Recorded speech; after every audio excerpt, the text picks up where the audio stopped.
Welcome to Business Masters, the podcast that gives you direct access to world-leading experts on key business issues. To be the first to know about future shows and to access even more exclusive content, visit businessblueprint.com and subscribe today. Hello, it's Dale Beaumont here, founder of Business Blueprint, and welcome to another Business Masters podcast. Today I'm talking with the former General Manager of Harvey Norman Computers and the current CEO of the Achievers Group, Tony Gattari. And our topic is the 6 principles of influencing your customers to buy. Tony, thanks for joining us. Hey, thanks, Dale. How are you, my friend? I'm doing extremely well, and I'm looking forward to having a chat about what I know is one of your favorite subjects. So let's talk about influence. What is it, in your opinion, and how does it relate to marketing? Well, effectively, influence is predominantly the ability to persuade people. And we have to realize that marketing is about persuasion. It's about effectively getting people to effectively change their behaviour. It's apparently obvious to me that not only is marketing about influence, but leadership is about influence, teamwork is about influence, and sales is about influence. Because we're fundamentally dealing with human beings, and effectively brilliant marketeers, brilliant leaders have to be profoundly gifted at emotional intelligence. And this is a real challenge in business because, unfortunately, many people get degrees which highlight their IQ, but their EQ quotient is incredibly low. And you'll tend to find professions which are very scientific-based tend to overemphasize IQ, and they actually sort of deny EQ. And it's quite surprising that many of those businesses are appalling at marketing. And let's kind of make the, draw the line between influence and also manipulation as well. How do you kind of, walk that line and make sure you don't kind of cross it? That's a really, really, really good question, Dale. I think it's a really... You've asked a really profound question because I really struggled with this, I must admit. I'm very reluctant about teaching a lot of these principles because I actually felt that they could actually be used for great harm in people. And I'm not convinced that I wanted to do that. But unfortunately, what happened is as my journey of discovery, I found out that many, many great leaders who did great good actually used exactly these same principles. So it came to me apparently obvious that the only difference between manipulation and persuasion is the intent of the person who is delivering it. Mm-hmm. And really, I'm not here to judge that. I'm not here to be anyone's moral police. But I think it's really important for us to understand what these principles are, not only so we can use them for good, but we can also defend ourselves for bad. Because we've all been ripped off, we've all had the proverbial con artists who has come to us and given us the best version of the truth. And what I found is that the greatest prosperity secret in the world is wisdom, and people need to become incredibly more street smart. So I think those are some of the areas that I think are incredibly important. All right, now we're going to get into the details, and we've got 6 to go through. We'll get to that in just a sec. Let's talk about these 6 principles of influence in a general sense. Once we understand them as a business owner, what will it do for us? Okay, what will it do for us? Well, I think the first thing that it will do more effectively than anything else, it will profoundly improve your conversion rate. See, so much of marketing is this overhyped activity of just make a brilliant website. Well, between you and me, Dale, that's bullshit. If the website doesn't convert, and if you're not a pure play and there is some human intervention, there is some form of activity where you need to actually get people over the line. So it's great having a fantastic lead generation strategy, but if you can't actually get to the agreement or close, you are still broke. So effectively, sales and marketing can never actually be isolated in a small business because they work together in total tandem. Okay, fantastic. Well, let's dive into number one. What's the number one principle for influencing customers to buy? The number one influence is the principle of reciprocation. Now, what do you believe that I mean by reciprocation? You know, give something to someone and then they give something back to you. Why do you need to give me something back? I suppose it's just a habit, really, that we've. Is it a habit? Maybe it's just basically a thing that's hardwired into who we are. It's effectively, it's the foundation of every moral code in every society. Yes. It is effectively a principle of morality, and that principle of morality is that if I give something to you, then I actually am indebted to give something back to you. Now, it is incredibly powerful because it addresses all cultures.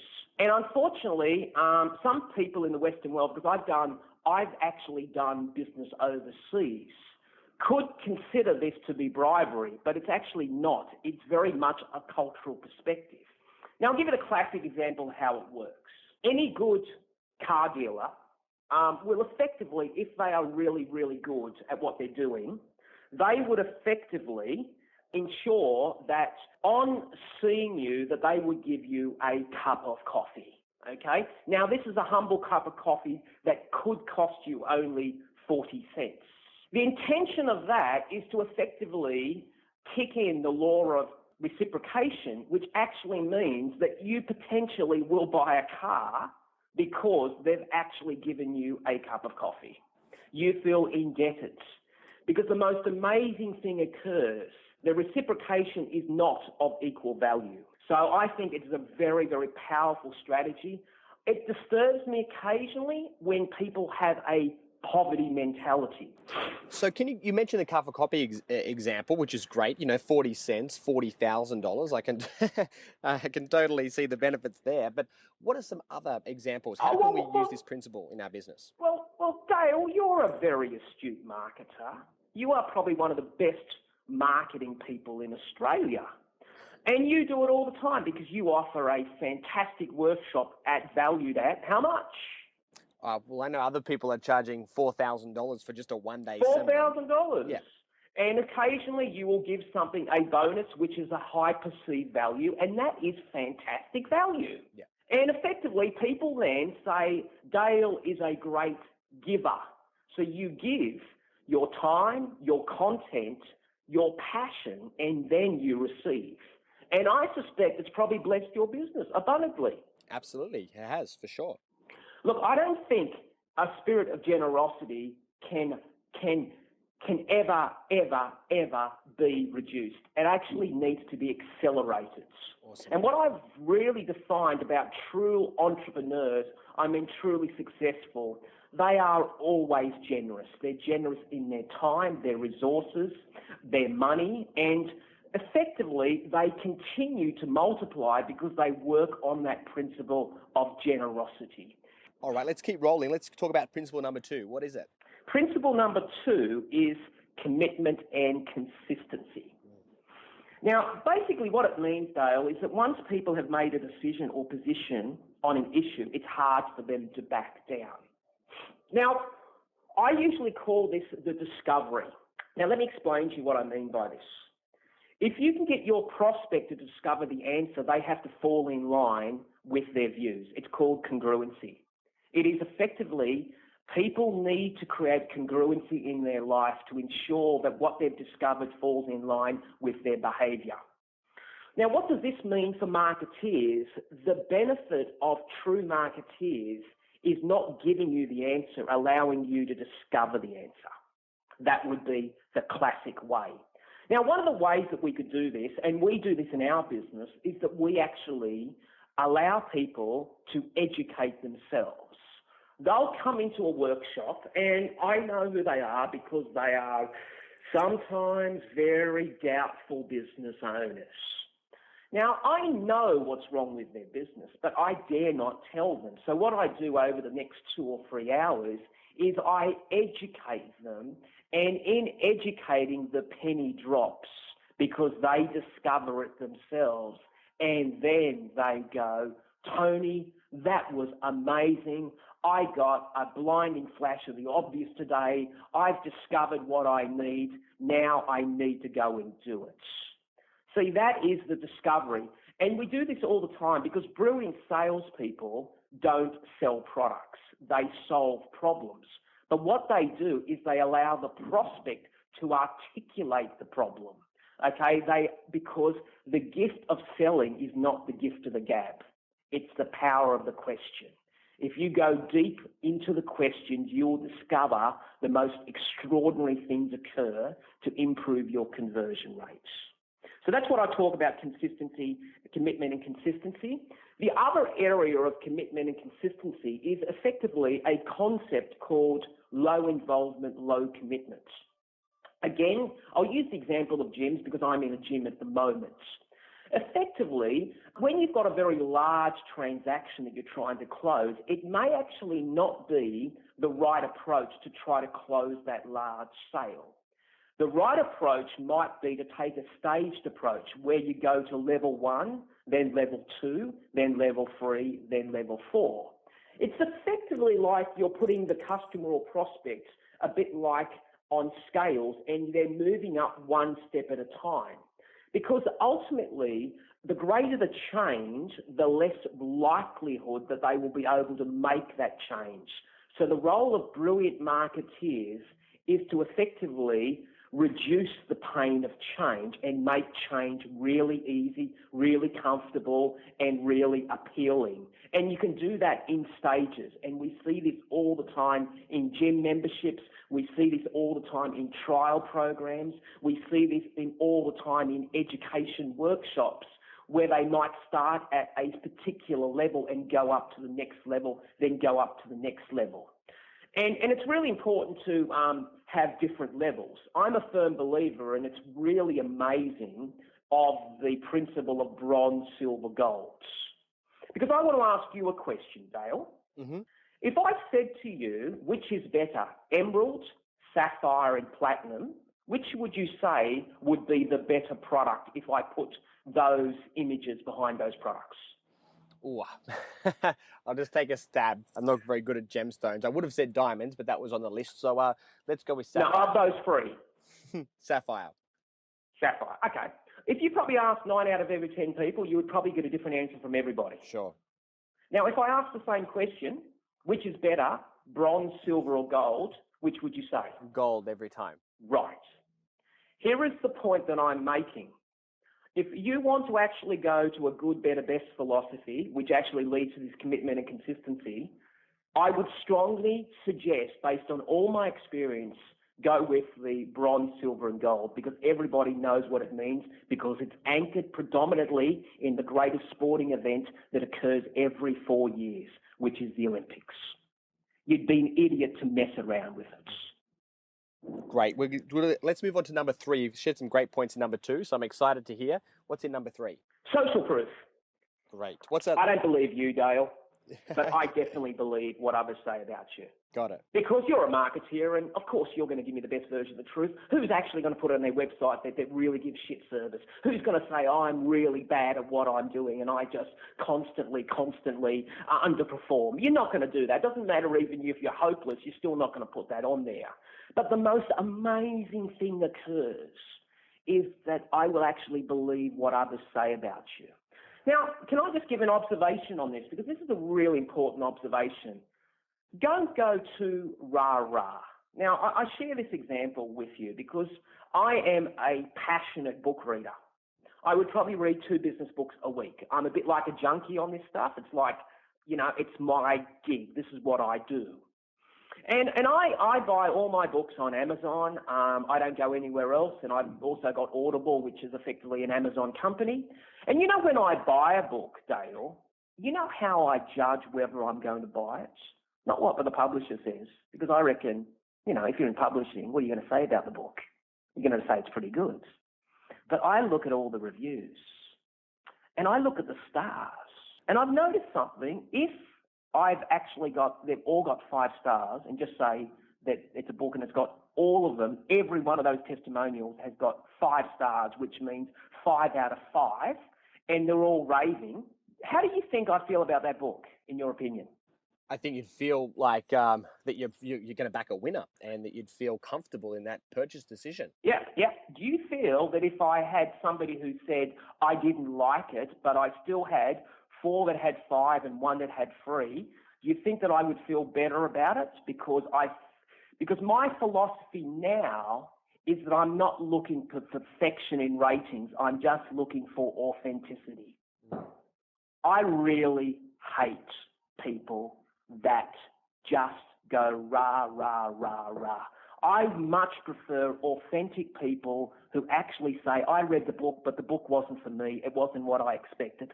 I can dig that because then I think that's an authentic thing. Yeah, very true. Okay, what are some other ways in which we could use social proof in our business? Well, the most obvious way and clearly is things like video testimonials. Mm-hmm. I think they're incredibly powerful because nothing is as powerful as the human emotion of kinesthetic, of the human emotion of auditory, and of the human emotion of visual, which you can actually see, and you can't see that in a written testimonial. The other forms of social proof are unquestionably the social proof phenomena, things like Twitter, things like how many likes you've actually got, how many people are following you, how big is your tribe, and the size of your tribe depends on that positioning. Because fundamentally, we follow leaders. And when you take a leadership position, you are perceived to be an authority. So social proof reinforces your leadership position because many people want to follow the leader. So they establish who is the leader in this field. So I think that's incredibly important.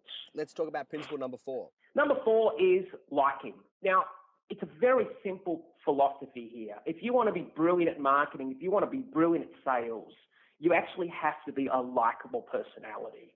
If you are not likable personality, you've actually got to learn how to actually become likable because we buy from people, Dale, we like or we like to be like, okay? And it is the most important quality of brilliant execution is the ability to be liked across all different segments of your customer profile. Because it's very easy to be liked by someone who is like you. Anybody can do that. The true gift is profoundly shifting gears to be liked by people that you genuinely would not associate with. And it's incredibly important to have this enormous ability to actually shift gears in terms of your personality style, your voice, the questions you ask, and the language that you use, so people go, I like you, because you know what they say? You're a lot like me. We tend to like people who are like ourselves. So, Tony, let's now move on and let's talk about principle number 5. Yeah, the principle number 5 of influence is use of authority. Now, let me explain to you what I mean by authority. Doctor knows best.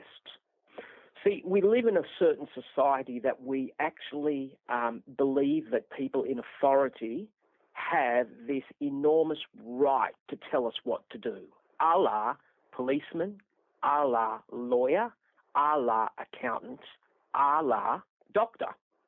It would be examples of that. And fundamentally, I think it's really important if you want to be brilliant at marketing and selling that you actually develop authority. And there are certain ways that you could do that. First of all, I think you have to be a master of content. I really do believe one of the great aspects that I've seen in my business is to actually become an authority in your field. It means to go centimetres wide, kilometres deep. You know, a lot of people, they try to be a jack of all trades, master of none. Their problem in their business is they're trying to do everything. And what you've really got to do is you've got to focus, because when you focus, you actually become an authority. So that's the first thing. Then I think from an online perspective, you have to be brilliant. And this is a real task. You do it, I do it. But effectively, you have to continue to write and post and do videos and do blogs about your area of expertise. okay? And it's an ongoing process of actually redefining and reissuing your authority on a continuous basis. So that's the number 2 thing. The number 3 thing I think you could do is that, and we see this in the corporate world, and I see this all the time because I play in the corporate world, is that when people give me business cards, they occasionally have their degrees after them. You know what I'm talking about, those letters that appear after them. Now, you might say, well, that's vanity, Gattari. Well, yeah, it probably is, but it does actually reinforce authority, especially if you're in a specialised area. So if you have those degrees that reinforce it, you need to be proud and loud. All right, let's talk about principle number 6, the final one that we're going to go through today. Yes, scarcity. Okay, great. Okay. Tell us what that's all about. Scarcity sells. Okay, example. Classic example, you're looking at this amazing car. Okay, you love this car, you negotiate with the car salesperson. The car salesperson may actually go into the sales manager's office to try to negotiate a better deal for you because you're thinking he's working for you, which he's really not.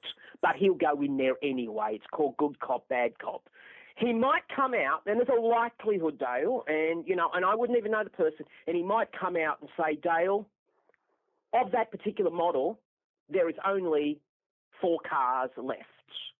And he might say to them that 3 of them are on the eastern seaboard and 1 of them is in Perth. And not only that, Dale, there is a 6 months waiting list. Now, if you've got something like that and you're very passionate about it, there is no doubt that that is actually going to move you to make a decision quickly because we are motivated by a fear of loss. Scarcity implements the fear of loss. It also signals popularity. It also signals it must be hot, so I must buy it because everyone else is buying it. It also has the perception of creating an elitist style of product. I've seen people that effectively restrict their quantities in order to ensure that there is some sort of perception that this is not for everybody, this is for the best of the best.